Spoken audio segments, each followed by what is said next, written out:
नमस्कार दोस्तों, मेरा नाम है विजय कुमार। आप देख रहे हैं कॉमिक्स पिटारा चैनल को। तो चलिए दोस्तों, हम लोग कॉमिक्स पढ़े थे जहर, जो कि नागराज की कॉमिक्स है। इसका पहला पार्ट मैंने अपने चैनल पर अपलोड कर दिया है। पहले पार्ट में मैंने इस कॉमिक्स को 20 पेज तक कवर कर लिया था। अब इस पार्ट में इसके आगे कहानी को शुरू करते हैं। मैं अपनी योजना के तीसरे चरण को पूरा कर सकूं, नागराज स्पाई टोक के बौद्ध मंदिर में पहुंचा।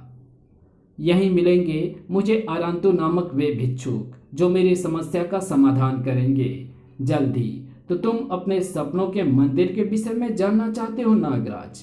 ठीक है, मैं तुम्हें उसके बारे में बता दूंगा, लेकिन पहले तुम्हें मुझे एक मौका देना होगा ताकि मैं ब्लैक मांबा अपने जहर को तुम्हारी नसों से भर सकूं। ये आप क्या कह रहे हैं आरांतु जी?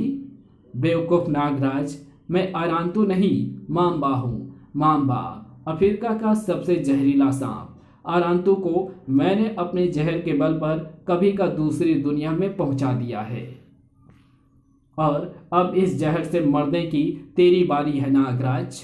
ओह, मासा सोगा करैत के बाद अब ये तीसरा, और ये भी उन दोनों की तरह जहरीला इंसान है। इसका मतलब मुझे खत्म करने का जाल बेहद मजबूती से बुना गया है। लेकिन किसने किसने बुना है ये जाल? कौन है वो? इसके बारे में बाद में सोचूंगा, पहले इसे विष फुंकार से बेहोश करता हूँ। फू! नागराज ने छोड़ी वो घातक विष फुंकार। लेकिन जिसने माँ के दूध की जगह जहर पिया है, उस पर तेरी फुंकार क्या असर करेगी? समझे नागराज? धड़ाक! नागराज संभला और उसके हाथ से छूटी नागरस्सी पास ही पड़े एक पत्थर से लिपट गई, और फिर ताड़! आ! भड़ाक! मांबा ने उस पत्थर को ज्यादा देर तक नागराज के हाथों में नहीं रहने दिया। बस बहुत हुआ नागराज, अब देख ये पत्थर क्या कमाल दिखाता है। असाधारण फुर्ती का प्रदर्शन करते हुए नागराज पत्थर से तो बच गया। कड़ाक! लेकिन पत्थर के टकराने की वजह से टूटी सैकड़ों वर्ष पुरानी जन्मसेन मूर्ति के मलबे से ना बच सका। धाड़! एक साथ सिर पर आ गिरे मूर्ति के कई पत्थरों ने नागराज के दिमाग को चकरा दिया, और ये स्थिति सिर्फ एक पल के लिए रही। लेकिन जिन्हें कुछ करना होता है, उनके लिए एक पल भी बहुत होता है। धड़ाम! ओह, मांबा अपने उद्देश्य में सफल हो चुका था, लेकिन उसके लिए उसे भारी कीमत चुकानी पड़ी। या! मांबा के चीख के साथ साथ एक और चीख ने वहां के वातावरण के सीने को भेद डाला था, और वो चीख निकली थी नागराज के कंठ से। आ! पीड़ा से दोहरा होकर चीखता नागराज पल भर बाद ही बूथ सब बना खड़ा रह गया। ये क्या हो रहा है? मेरा सारा शरीर सुन्न पड़ता जा रहा है। मैं अपने हाथ पांव नहीं हिला पा रहा हूँ। उफ! इस स्थिति का तो एक ही मतलब है, और वो ये कि मेरे शरीर को लकवा मार गया है। लेकिन ये हुआ कैसे? तुम्हारे सवालों का जवाब मैं अच्छी तरह से दे सकता हूँ नागराज। प्रोफेसर नागमणि, तुम? ओह, कितना मूर्ख था मैं! मुझे मासा सोगा करैत और मांबा को देखते ही समझ जाना चाहिए था कि उसके मालिक तुम ही हो सकते हैं, क्योंकि पूरे विश्व में एकमात्र तुम ही वो जहरीले इंसान बना सकते हो। ठीक कहा नागराज, तुम्हें पहले ही समझ जाना चाहिए था, लेकिन अब कुछ नहीं हो सकता। मासा सोगा करैत और ब्लैक मांबा के जहरों ने तुम्हें लकवई की स्थिति में पहुंचा दिया है, और ये एकदम नहीं हुआ। इसके लिए बहुत शोध किया है मैंने। उसी शोध के बल पर मैंने निष्कर्ष निकाला था कि कुछ घंटों के अंतराल के बाद अगर ये तीनों जहर तुम्हारे जिस्म में प्रवेश कर जाएं, तो तुम्हें कुछ समय के लिए लकवा हो सकता है। वैसे ये तीनों जहर एक साथ भी तुम्हारे शरीर में पहुंच सकते थे, लेकिन उससे कुछ नहीं होता। तुम्हारे शरीर का जहर उन तीनों जहरों से क्रिया करके उन्हें बेकार कर देता। अपने उसी शोध से मैंने इस बात का भी पता लगाया कि इन तीनों जहरों के बाद अगर एक और जहर तुम्हारे जिस्म में प्रवेश कर जाए, तो तुम्हारी तत्काल मृत्यु हो सकती है। वो एक और जहर भी तुम्हारे जिस्म में पहुंचेगा नागराज, और उसे पहुंचाएगा वो चौथा। कुछ पलों बाद सारी दुनिया जिसके बारे में जान जाएगी। कौन है वो चौथा? इंतजार कर नागराज, इंतजार कर, जल्द ही पता चल जाएगा। ठहाका लगाते हुए प्रोफेसर नागमणि ने वो छोटा कीड़ा अपनी जेब से निकाला और नागराज के शरीर पर उछाल दिया। जैसे मक्खन में गर्म छुरी घुसती है, ठीक वैसे ही नागराज के शरीर में घुसने लगा वो कीड़ा। कहीं यही तो नहीं चौथा? हाँ, यही है। ये विचित्र कीड़ा जरूर अत्यंत विषैला है। इसका जहर बाकी जहरों से मिलकर मुझे मार डालेगा। फचाक! नागमणि के शब्दों के जादू में बंधे नागराज को दिखाई देने लगी अपनी तत्काल मौत। ये लकवा स्थिति मेरे लिए समस्या नहीं है, ये तो कुछ ही पलों में हट जाएगी। लेकिन अगर मुझे जिंदा रहना है तो इस जहरीले कीड़े को अपने शरीर में घुसने से रोकना होगा। लकवे की स्थिति में मैं अपनी सारी शक्ति संजोकर अपने हाथ को थोड़ा हिला सकता हूँ, लेकिन किसी भी हाल में कंधे तक नहीं पहुँच सकता, क्योंकि कंधों और मेरे हाथ में काफ़ी दूरी है। सिर्फ मेरा मुंह ही कंधे के पास है। अगर प्रयास करूं तो मैं इसे अपने दांत से पकड़कर बाहर खींच सकता हूं। अपनी पूरी शक्ति लगाकर अपने मुंह को कंधे तक ले जाने में जुट गया नागराज। ढेरों पसीना और पीड़ा नजर आने लगा उसके चेहरे पर, और ज्यों-ज्यों वो सफलता के निकट पहुंचता जा रहा था, त्यों-त्यों प्रोफेसर नागमणि के कर्ण से उबलता ठहाका बुलंद होता जा रहा था। कर कोशिश और कोशिश कर नागराज, तो जरूर सफल होगा। लेकिन आज हर हाल में विश्व के सबसे जहरीले मानव की मौत होगी। चौथे का जहर तेरी जान लेकर ही रहेगा नागराज।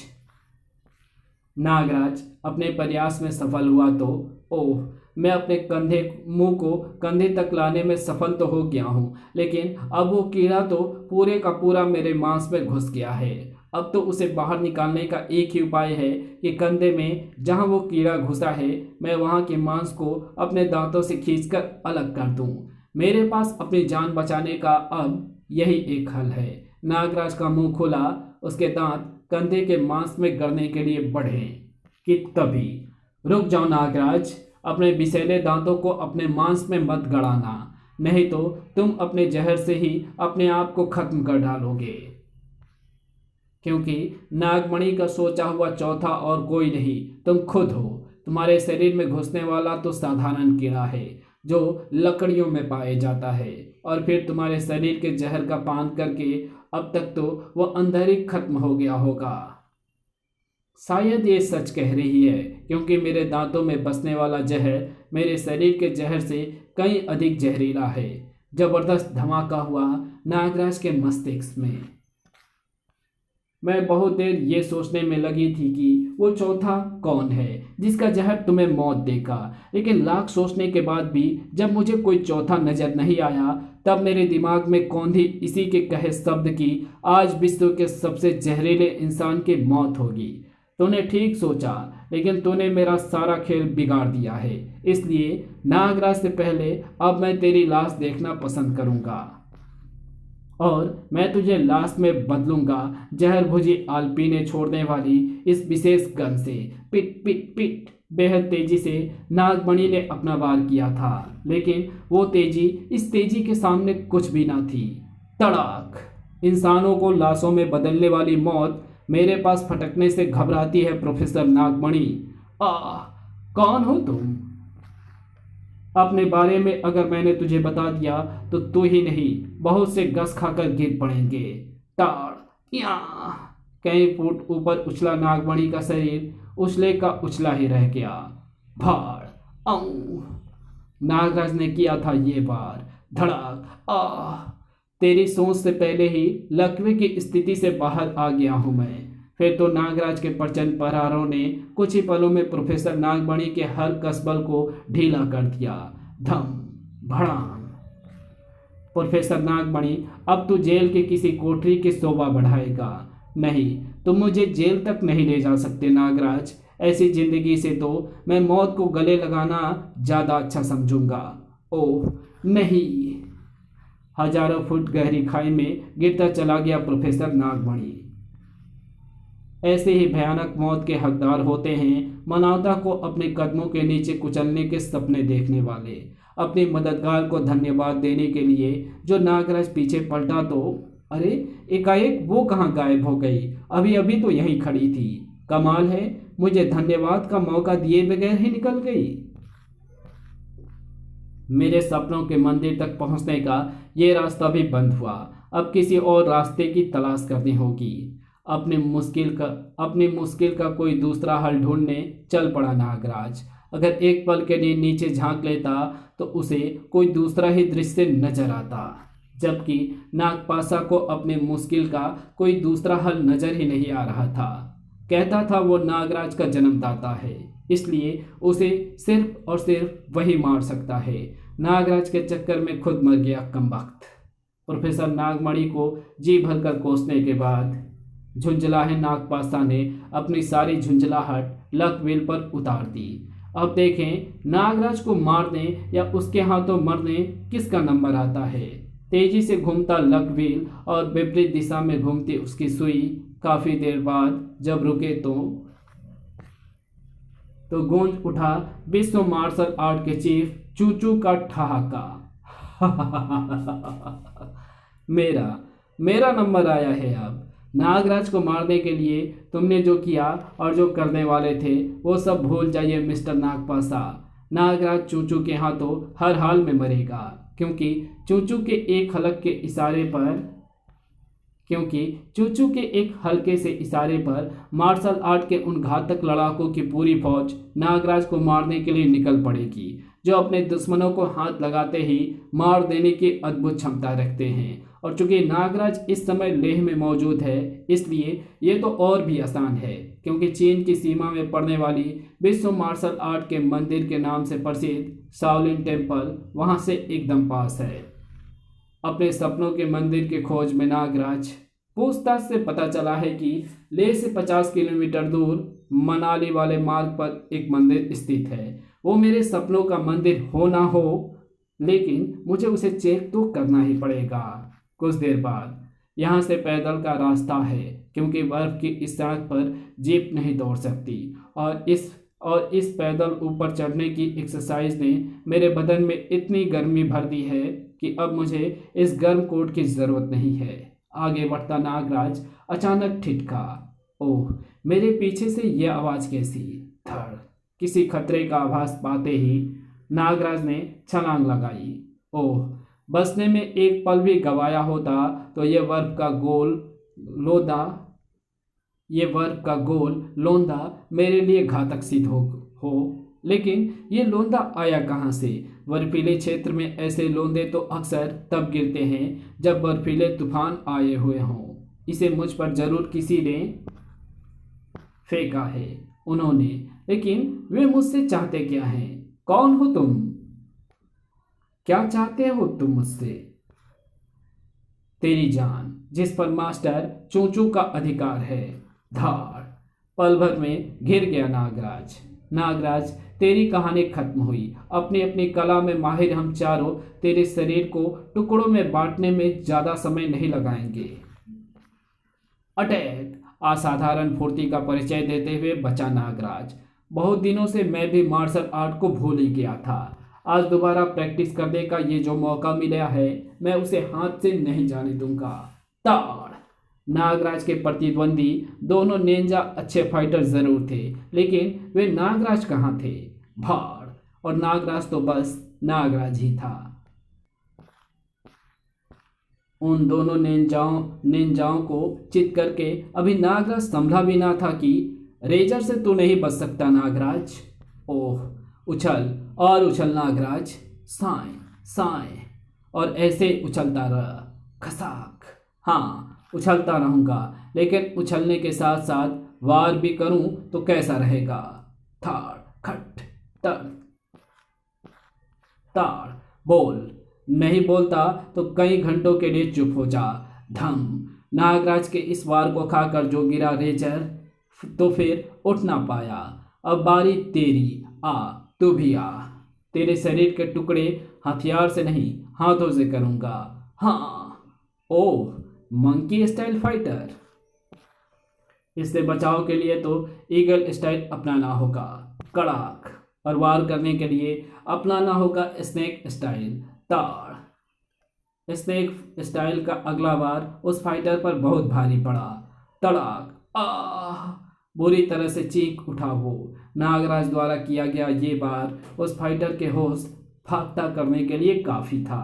तड़ रही वहीं नागपाशा क्रोध से भभक उठा। नहीं, नागराज जिस तरह हर मौत को मात देता जा रहा है उस तरह उसे कोई नहीं मार सकता, कोई नहीं मार सकता। झटके से अपने चेयर से उठकर नागपाशा तेज कदमों से एक तरफ बढ़ गया।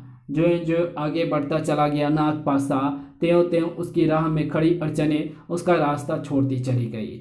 कुछ ही देर बाद, क्या हुआ स्वामी, आज आप काफ़ी दिनों बाद मेरे पास आए हैं, और आप मेरे पास तभी आते हैं जब आपको किसी समस्या ने अत्यधिक परेशान कर रखा हो।